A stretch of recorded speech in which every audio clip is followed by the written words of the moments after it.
charterer, which Holland America Line is the charterer. The owner is Carnival Corporation. The ship meets the contractual requirements. So when you come out of the yard, which is in the Venice Lagoon, you'll come out and you'll test things such as the anchor windlass, the automation systems, everything that doesn't require high performance of the hull. Then the ship's taken up to Trieste at the top of the Adriatic and put in the dry dock, the weeds cleaned off the hull, the anti-fouling paint's put on, the propellers are polished. Then you come out and do speed trials, turning trials, everything that requires high performance of the hull of the ship. Then you go back to the yard, and that hopefully is the end of the sea trials.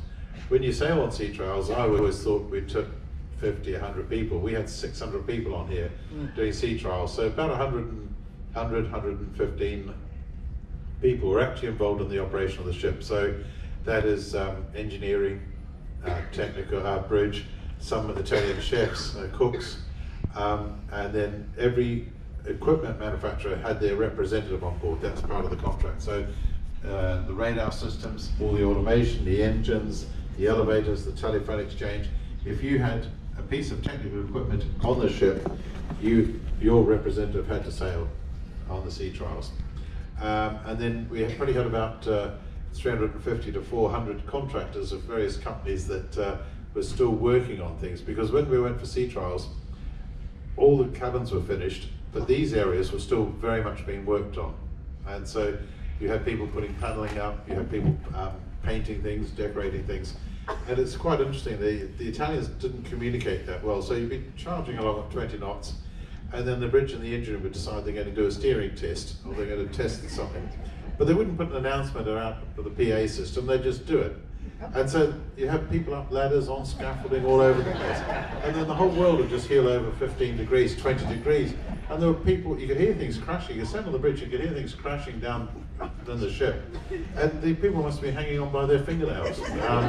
But we didn't kill anybody, and I didn't see us injure anybody. I just don't know how they all survived. But when you said something to when we said something to the Italians, they go, not my problem. We couldn't do much. You know, if we did that as Holland America Line operating the ship, there'd be trouble. But it was their ship, and they could do what they like. But so then that was successful, and we took delivery of the ship. But the ships take between 14 and 18 months to build, depending on the speed of construction. Some of the items like bow thrusters, diesel engines, generators, azipods, they take about 2.5 years from order to, you need about 2.5 years lead time. So they were ordered long before you start construction of the ship. But once they start construction of the ship, it's about 14 months to 18 months to build the ship. The ships of this class cost between $400 and $450 million, and about 20 to 30 million of that is what we provide. So, for instance, in this room, the seats you're sitting on came as part of the contract.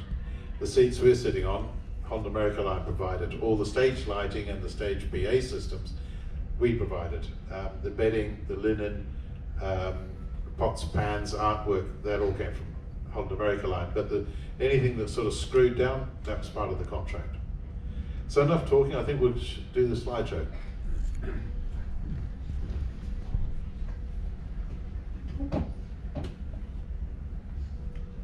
Okay, this is a nice picture of the ship at anchor in Half Moon Key. That's our private island in the Bahamas. So there she's at anchor. The anchor was probably about here somewhere, and then lying to the starboard anchor. Where she is, it's interesting, on this water here, and where the bow is, this water is about 40 feet deep, 35, 40 feet deep, where the bow is probably 60 feet deep, and where the stern is over there is probably about 800 feet deep. And so you come onto the shallows, drop the anchor, and then just move back a little bit and just sit in the deeper water. View of the bridge from the port side looking to the centre line. There's the wheel, we'll show that again in a minute. There's the view, that's actually the marina. Those of you who've been to Half Moon Key, that's the end of the point. That's the little entrance to the marina. That's where you get your hamburger for lunch. Okay, ship's wheel. Helmsman stands there and steers in and out of port. It's about 10 inches across. And that's coming in and out of port, that's what we use. The two backup steering systems, so if something goes wrong with the more sophisticated electronics there, that's a much more basic system. And then you can also go back to the Azipod room at the stern and steer it directly by the Azipods. And I'll explain what the Azipods are in a second. This is, again, the wheel, in the center of the wheel is actually about there. This is the Azipod and bow thruster controls. So when we're steaming along now, that lever will be forward and that lever's forward, and the more you push it forward, the faster the propellers turn, the faster the ship goes. When you're maneuvering in and out of port, you use these controls, and you can rotate the Azipod through 360 degrees, and then push the lever forward, you get positive RPM, and or a head RPM. If you take it backwards, you get a stern RPM. In fact, we very, very rarely go astern on an Azipod. You just turn it round, and that's quicker than going backwards. And there's the three bow thrusters, 1, 2, 3. Each one's 2,500 horsepower, so that's 7,500 total. It always makes me smile because that little 4-inch lever there controls them. And the first ship I went to sea on, the main engine was 2,200 horsepower, and it took 4 engineers and an electrician to make that work. And I can do more work than them with a 4-inch lever. The starboard bridge wing, again, exactly the same controls as you saw on the center for the Azipods there. This is a slightly different system. If you use these controls, you use your experience and knowledge to work out the amount of thrust you need, the direction you need it, and how to maneuver the ship.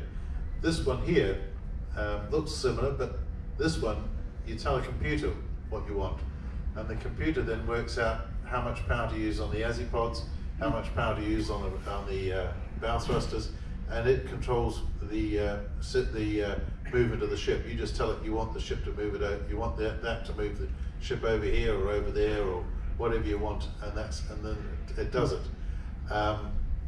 So that's as good as the system. Is a little bit more aggressive on the system than perhaps a human being doing it.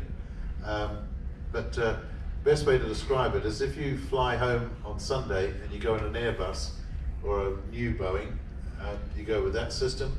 If you go in a Boeing 737, you go with that system. There's the joystick controls. This is an Azipod. It rotates around there. It rotates through 360, that turns there. And then the electric motor is horizontal in the bottom in here. It's about 24,000 horsepower, it's maximum output of the Azipod. And it's got a streamlined shape. This is what it looks like as we are now. There's the bottom of the ship, so it doesn't protrude below the bottom of the ship. So the water flow comes along absolutely undisturbed past the propeller, past the back of the pod. And this is about 3 or 4% more efficient than the existing, where you used to have a propeller shaft, an A-frame bracket, and a propeller on the back and the rudder there. This is more efficient. So this is the Azipod turning round. This is actually at slow speed turning around. You can, if you put it on fast speed, which we do maneuvering in and out of port, it turns at about twice the speed of that. The whole thing weighs about just over 100 tons, about 153 tons. But you can see how you can direct which direction you want the thrust, and then by increasing the RPM, you can increase it or decrease it. Okay, this is the Portside Stabilizer. There's one on each side. They're just by the A-deck midships doors. If you see a white symbol on the hull that looks like a bottle lying on its side, that's the symbol for the stabilizers, and they're directly down from there. They extend about 15 feet and about 5 feet that way. And the best way to describe them is like the ailerons on an aircraft. You know, you fly along in an aircraft, and as it goes into a turn, you see a flap on the inboard wing tilt up, and one and the other one tilts down, and the aircraft banks to the right. Well, that's basically the same principle as this. So if the ship rolls to starboard, the starboard one will tilt up to lift the starboard side up. The port one will tilt down to drive down the port side, and they're controlled by gyroscopes, which measures the amount of the roll, speed of the roll, and then they react accordingly. And when you're coming into port, you recess them into a slot on the side of the ship. It's a guaranteed promotion killer to dock the ship with the fins out. This is actually filmed, a photo was taken in Italy because Katubi supply all the cherry pickers and equipment in the Italian shipyard. So this was probably taken while the ship was being built. Bow thrusters, 1, 2, 3 there, 8.5 feet in diameter. To give you an idea, there you can see 2 shipyard workers under the bottom of the ship. This was taken in the Bahamas in dry dock. Starboard anchor, 10 tons, and then about 1,300 feet of chain on the end of that. This is the electronic nav system. There's the corner of Half Moon Key, that little promontory we pointed out. So the ship came up here, pushed the bow a little bit to starboard, dropped the starboard anchor there, laid the chain out across the seabed, and there she's sitting lying to the starboard anchor, just there. And then this is a similar view with the radar overlay. So that's the end of the island. The brown is what the chart says is above water level, and this is what the yellow is what the radar is seeing. And there's the tamarind and the 2 funnels.